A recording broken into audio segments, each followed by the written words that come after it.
Florence Nightingale, lahir pada 12 Mei 1820 di Florence, Italia.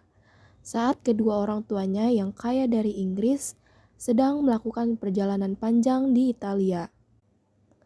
Ia dinamai sesuai dengan kota kelahirannya di Florence, Italia. Florence memiliki seorang kakak perempuan bernama Frances Parthenope Nightingale yang lahir setahun lebih dahulu pada 1819 di Naples, Parthenope, juga dinamai sesuai dengan kota kelahirannya. Keduanya tumbuh dalam lingkungan keluarga yang liberal dan humanis. Ketika mereka kembali ke Inggris pada tahun 1821, keluarga Nightingale tinggal di dua rumah yang kemudian menjadi bagian penting dari masa kecil Florence. Mereka memiliki rumah musim panas di Derbyshire yang bernama Lea Hurst dan rumah musim dingin bernama Embley Park di Hampshire, sekaligus kediaman utama keluarga sejak tahun 1825. Embley Park terletak di East Wellow, Inggris dan kini berfungsi sebagai sebuah sekolah. Ayah mereka, William Nightingale, percaya bahwa perempuan berhak mendapat pendidikan setara dengan laki-laki. Sehingga Florence dan Parthenope mempelajari sejarah, matematika, bahasa Italia, sastra klasik, dan filsafat sejak kecil. Florence menunjukkan kecerdasan luar biasa, terutama dalam kemampuan mengumpulkan serta menganalisis data, keterampilan yang kelak sangat membantunya dalam bidang kesehatan.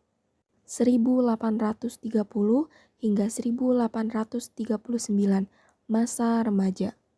Sejak remaja, Florence mulai merasakan panggilan dari Tuhan untuk merawat orang sakit, terutama ketika wabah flu melanda dan ia dengan telaten merawat keluarga serta para pelayan. Meskipun profesi itu tidak dihormati pada saat itu, Florence memberitahu orang tuanya bahwa ia ingin menjadi perawat. Orang tuanya tidak menyetujui keputusannya dan ingin ia menikah dan berkeluarga. Florence tetap ingin menjadi perawat dan menolak pernikahan. 1844, pelatihan perawat di Jerman. Pada tahun 1844, ayahnya mengizinkan ia yang berusia 24 tahun untuk menempuh pelatihan keperawatan di Jerman. Di rumah sakit dan sekolah Lutheran Deaconess, milik pendeta Theodor Flittner.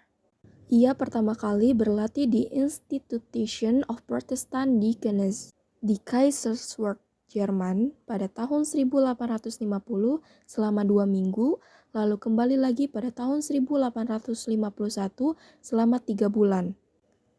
Di sana ia mempelajari keterampilan keperawatan dasar, pentingnya observasi pasien, dan nilai organisasi rumah sakit yang baik. Setelah menyelesaikan programnya di Jerman, Florence pergi ke Paris untuk mengikuti pelatihan tambahan bersama Sister of Mercy. 1853, Super Incident. Di usianya yang ke-33, Florence mulai mengukir namanya di komunitas keperawatan. Karirnya terus berkembang hingga pada tahun 1853 ia diangkat sebagai Super Incident di Establishment for Gentlewomen During Illness di Upper Howley Street, London. Di rumah sakit kecil ini ditunjukkan untuk melayani perempuan dari kalangan terhormat namun kurang mampu. 1854, epidemi kolera di London.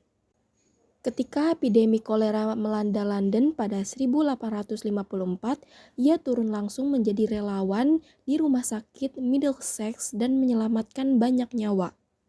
1854 hingga 1856, Perang Crimea. Ketika Perang Crimea dimulai pada tahun 1854, Inggris tidak siap menghadapi banyaknya tentara yang sakit dan terluka. Kurangnya pasokan medis, kepadatan penghuni, dan kondisi yang tidak sehat menyebabkan banyak orang mengeluh. Surat kabar mulai memberitakan kondisi perawatan medis yang buruk. Menteri Perang Sidney Herbert meminta Florence untuk mengelola sekelompok perawat yang akan merawat tentara yang terluka. Florence setuju dan pada tanggal 21 Oktober 1854 di musim gugur, ia berangkat memimpin rombongan resmi yang terdiri dari 38 perawat. Mereka tiba di kamp Inggris di Üsküdar, Istanbul pada 4 November 1854. Setibanya di sana, para dokter tidak ramah karena mereka tidak ingin bekerja dengan perawat perempuan. Namun, seiring bertambahnya jumlah pasien dan pertempuran Balaklava dan pertempuran Inkerman, para dokter membutuhkan bantuan mereka. Rumah sakit Barrack yang mereka temui dalam kondisi kotor, persediaan tidak memadai, staf tidak kooperatif, dan sangat padat. 10 kali lebih banyak tentara meninggal karena penyakit tifus, kolera, disentri, dan lain-lain dibandingkan luka perang. 11 dari 38 perawat juga meninggal karena sakit. Florence membeli peralatan dengan dana pribadi dan sumbangan yang dikumpulkan oleh London Times. Ia bahkan meminta bantuan istri-istri tentara untuk mencuci pakaian. Bangsal dibersihkan, makanan bergizi disediakan, dan perawatan dasar seperti mandi, pakaian dan perban bersih, serta nutrisi yang cukup diwajibkan. Perhatian juga diberikan pada kebutuhan psikologis, seperti membantu menulis surat kepada keluarga dan menyediakan kegiatan rekreasi. Disinilah Florence mendapat julukan Lady with the Lamp, wanita dengan lampu, karena selalu berkeliling mengunjungi pasien di malam hari. Meskipun tentara sebenarnya lebih mengenal sebagai Lady with the Hammer, wanita dengan palu, setelah aksinya memecahkan gudang terkunci demi mendapatkan obat-obatan. Ia dihormati oleh para prajurit dan lembaga medis.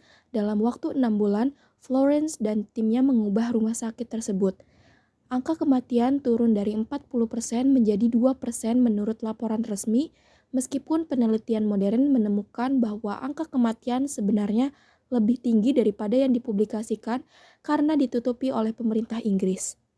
1857 hingga 1858.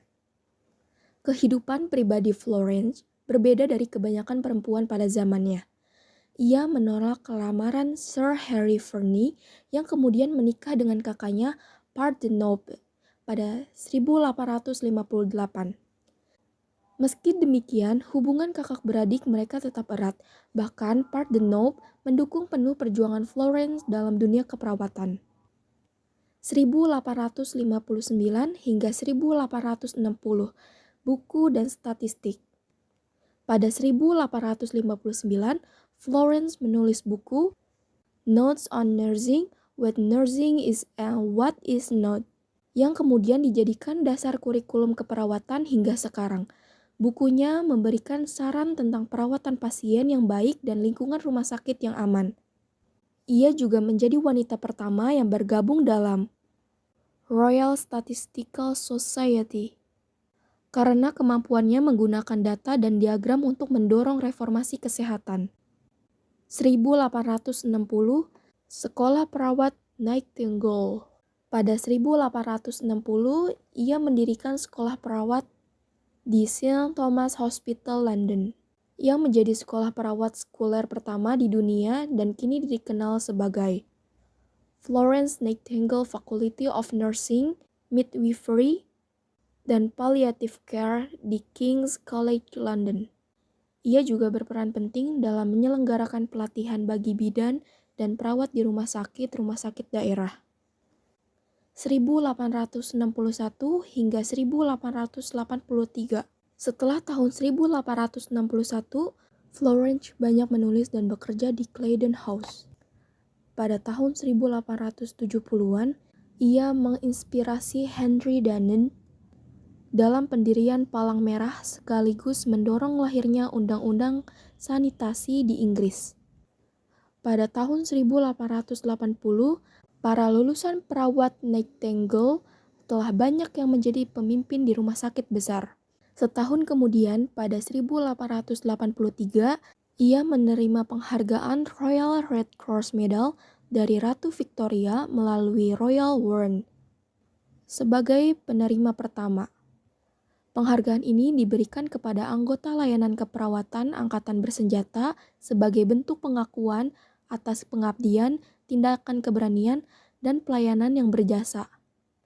1886, Claydon House. Pada tahun 1886, Florence banyak menghabiskan musim panasnya di Claydon House dengan menulis dan menikmati keindahan taman. Pada tahun yang sama, terdapat sebuah foto yang memperlihatkan Florence bersama perawat dari Nightingale Training School di Claydon. 1890, Sumpah Nightingale.